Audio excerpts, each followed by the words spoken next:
Delhi blast के बाद फरीदाबाद से लेकर लखनऊ और जम्मू कश्मीर तक ताबड़तोड़ रेड चल रही है। जम्मू कश्मीर के कई जिलों में पुलिस सर्च ऑपरेशन चला रही है। शोपियां, कुलगाम, सोपोर, बारामूला में कई जगहों पर इस वक्त रेड डाली जा रही है, पता लगाने की कोशिश की जा रही है।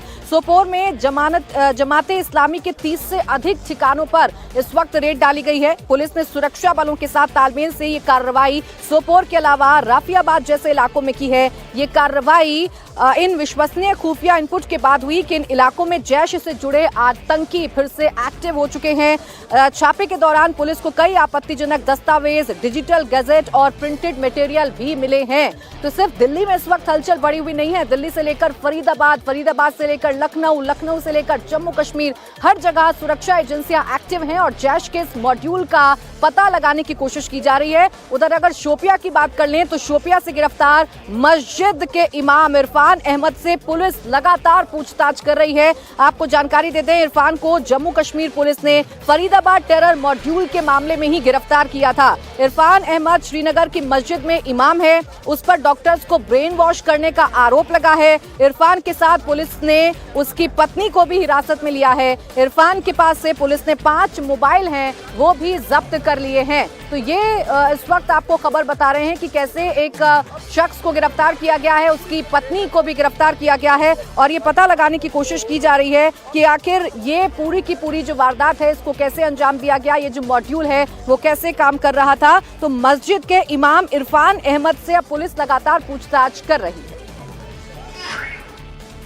देश की राजधानी दिल्ली को दहलाने की साजिश का खुलासा श्रीनगर के इसी इलाके से उस समय हुआ जब 19 अक्टूबर को श्रीनगर पुलिस ने एक एफआईआर लॉन्च किया और एफआईआर में जैश ए मोहम्मद के पोस्टर लगाने का आरोप था। हम इस वक्त श्रीनगर के उसी नौगाम बनपोरा इलाके में मौजूद है जहां पर ये पोस्टर्स लगाए गए थे। यही वो जगह है जहां पर जैश ए मोहम्मद के पोस्टर्स लगाए गए थे और ये पोस्टर मौलवी इरफान के कहने पर इस इलाके में लगाए गए थे। पुलिस ने जब पूरे मामले की तहकीकात की तो पता चला कि कुछ स्टोन पेल्टर्स है जिनका रिकॉर्ड 2019 में था कि वो स्टोन पेल्टिंग करते थे। कई बार पुलिस उन्हें गिरफ्तार भी कर चुकी थी।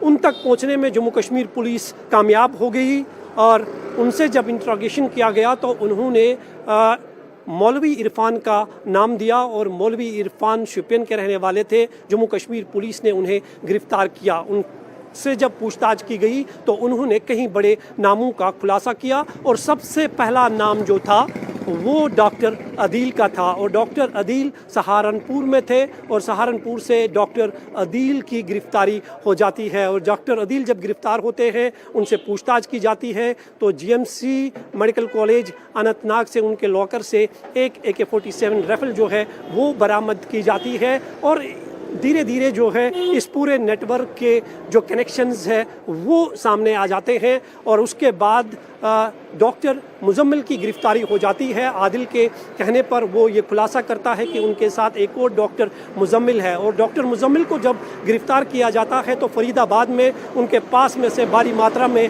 हथियार और गोला बारूद भी बरामद किया जाता है और एक बहुत बड़े नेटवर्क का खुलासा होता है। डॉक्टर उमर का नाम सामने आ जाता है। हालांकि डॉक्टर उमर जो है इस बीच फरार होने में कामयाब हो जाता है लेकिन आखिरी बार उन्हें दिल्ली ब्लास्ट होने से पहले कार में सवार देखा जाता है और पुलिस की जो इन्वेस्टिगेशन है। देखिए, शोपिया की जिस मस्जिद में इरफान इमाम था उसी मस्जिद में इरफान को कमरा दिया गया था और उसी कमरे में अपनी बीवी के साथ इरफान रहा करता था। इस कमरे की जब छानबीन की गई, इस कमरे में जब तलाशी ली गई तो जैश के 3 पोस्टर इस कमरे से मिले हैं। आपको जानकारी दे दें कि इरफान के कहने पर ही इलाके में जैश के पोस्टर लगाए गए थे। तो ये बड़ी जानकारी इस वक्त मिल रही है कि शोपिया की जिस मस्जिद में इरफान इमाम था वहीं उसी मस्जिद में उसे कमरा दिया गया था, रहने के लिए कमरा दिया गया था जहां वो अपनी पत्नी के साथ रहा करता था और उसी कमरे में जैश के पोस्टर भी बरामद हुए हैं।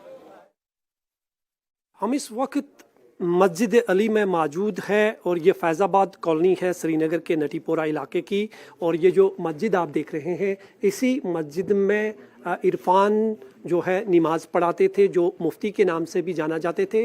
वर्ष 2019 में वो इस इलाके में आए थे और इसी मस्जिद के परिसर में उन्हें यहाँ की जो महिला कमेटी है, जो मस्जिद कमेटी है, उन्होंने एक रूम जो दिया था उन्हें रहने के लिए। ये आप देख सकते हैं, ये उनका रूम सामने है और यहाँ पर अभी भी 2 ताले लगे हुए हैं क्योंकि मस्जिद के इमाम की जो है गिरफ्तारी हुई है। उन पर आरोप है कि उन्होंने जैश ए मोहम्मद के पोस्टर जो है नौगाम इलाके में लगाए थे। ये तस्वीर आप देख सकते हैं, ये उनका वो रूम था जहाँ पर वो 2019 से कोविड के दौरान जब वो यहाँ आए थे यहाँ पर रह रहे थे। यहाँ के जो महिला कमेटी के प्रेसिडेंट है उनसे हम बात करने की कोशिश करेंगे।